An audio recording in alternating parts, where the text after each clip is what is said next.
Gusto mo ba na ikaw ay agad-agad natatawagan ng mahal mo na matagal nang hindi nagpaparamdam sa'yo?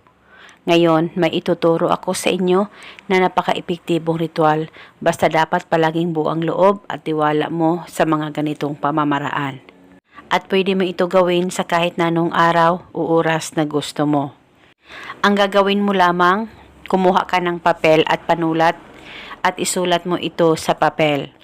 Pangalan at apelido ng mahal mo ng isang beses at sa ibaba isulat mo rin call and text me now. At pagkatapos mo na itong masulat, maglagay ka o mag-spray ka ng kaunting babango sa papel na sinulatan mo ng kanyang pangalan.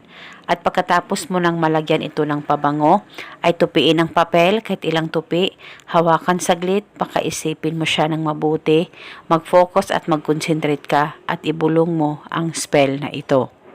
Pangalan at apelido, ikaw ay tatawag sa akin ngayon mismo. Ibulong mo lamang ito ng 3 beses. At pagkatapos ay iipit itong papel sa likod ng case ng cellphone mo.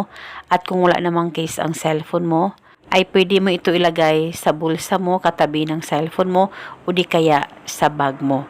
At iipit o itago ito hanggang kailan mo gusto. At paniguradong ikaw ay palaging tatawagan ng mahal mo o tatawag sa iyo bigla ang partner mo na matagal nang hindi nagpaparamdam sa iyo.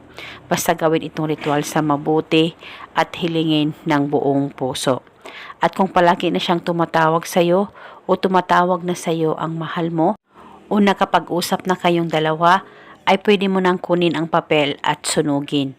At pwede ka rin gumawa pa ng iba't ibang ritual na binahagi ko. Kahit ilan pa ang ritual ang gusto mong gawin na pagsabayin sa isang araw ay wala pong problema as long as 100% ang paniniwala mo sa mga ganitong usapin. At ito muna sa ngayon. Maraming salamat po sa panonood. May God bless us all.